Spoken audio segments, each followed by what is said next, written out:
Welcome to Reread, where I'm rereading through the expanded universe in chronological order. Folks, we're going back to the last of the Jedi series. Book number 5, A Tangled Web. Oh, what a tangled web we weave, right? Well, remember when Ferris was he got the invitation to go see the Emperor. Well, what's he going to do? No, the first chapter opens with him talking to the Emperor. He's entered the throne room and he's talking to him. I don't know why Jude Watson, part of what I think the dialogue should have been was them debating on whether he should go or not, with him and Trevor and, the whole gang.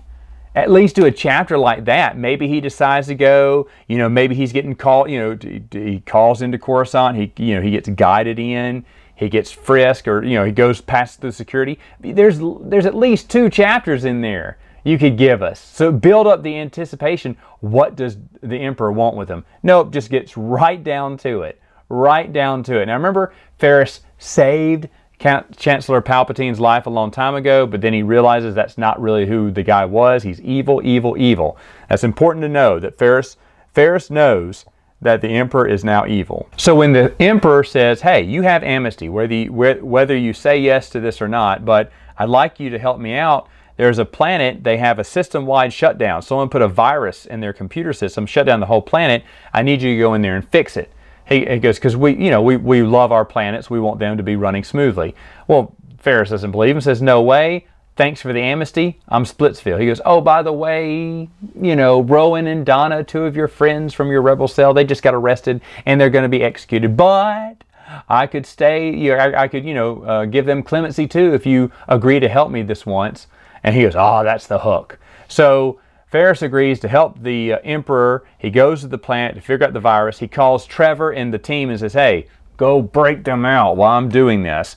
And so the adventure kind of splits into 2 pieces where Trevor and his friends will break out, Rowan and Donna out, and move on. But then it goes to Ferris, and what his story is he's trying to figure out who created the virus. Now on this planet is Bog, who's been in Jedi Quest before. He's not a good guy. He's a little blowhard. His wife was Astri, but they did separate in Jedi Quest. Now he's back. He was bounced out of the old Republic, or the Republic, but now he's back with the Empire, baby. And he's trying to figure out how this virus started, and we need to get it out. But he's going to take credit for it. Ferris knows that. So when Ferris is eventually going to fix it, Bog's using it for only what Bog wants to fix it as, or what he wants to twist it to his end goal, and which we don't know what it is yet. I think we find this out in the next book. But Ferris does figure out who did it. It was Astri and Loon, her son. Loon happens to have the Force.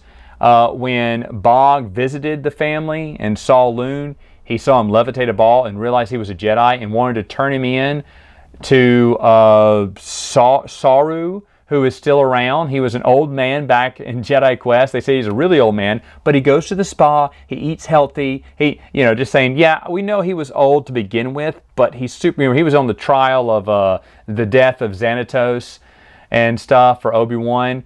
And so, or Brock is what it was, Brock. And so he was old back then. Now he's got to be ancient, right? 20 years older. He's got to be in his 80s. But he takes good care of himself. He's back. And he's within the Empire too. And he's trying to be the Emperor's right-hand man and bump Vader out of the equation. And if whatever it is, whatever big plan he's working on can work, what his plan is to capture these Force-sensitive children and, kind of train them to be pilots for the Empire. And when the Emperor tells Vader of this guy's plan, Soro's plan, Vader just looks at the Emperor and goes, that's stupid. He goes, I know. And so they don't even like the guy. They don't even like, but the Emperor just let him spin his wheels. Same thing with Bog. They think Bog's an idiot, but they do want an Imperial presence, and they're just hurting for people, which makes sense. They know Bog can be bribed. They know he's an idiot. He's a pawn, and the Emperor loves controlling pawns. So this I'm not too upset about. Now, Ferris does find out that Astri is the one who started the virus to erase, her history and Loon's history from the Empire, and to get away, and to erase the names of everyone who spoke out against the Chancellor Palpatine or the Empire, so that they can be safe as well. Ferris is the one who cures the virus, but says he couldn't find out who the perpetrator was. He uses whatever Aster was using as an alias, which was someone who died 25 years ago, and it doesn't fool Vader. He's like, that's an alias. That's not the person. He went, yeah, I know. I just couldn't find the real person. And the Emperor, is happy it's fixed, and he wants Ferris to stay on for just a little bit longer, and Ferris agrees. I don't know why. His friends are safe.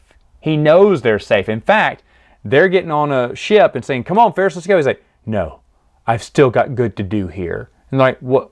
No, everyone's been saved. The whole reason you threw your lot in with the Emperor was so he would save your friends, but we've saved them now. The only thing I can think of is Jude Watson could not come up with a great idea to keep Ferris there just because she wanted to tell more stories of Ferris working with Darth Vader and the Emperor. Because now Darth Vader knows Ferris is there. Now Ferris is like, why is Darth Vader Darth Vader's really not happy about it. But Ferris doesn't realize that that's because Darth Vader knows who he is. Of course, the Emperor is playing Ferris as a card to irritate Vader, which is fun. But why Ferris would stay? So she could write the sequel to the next book, I guess. I'll talk about it next time.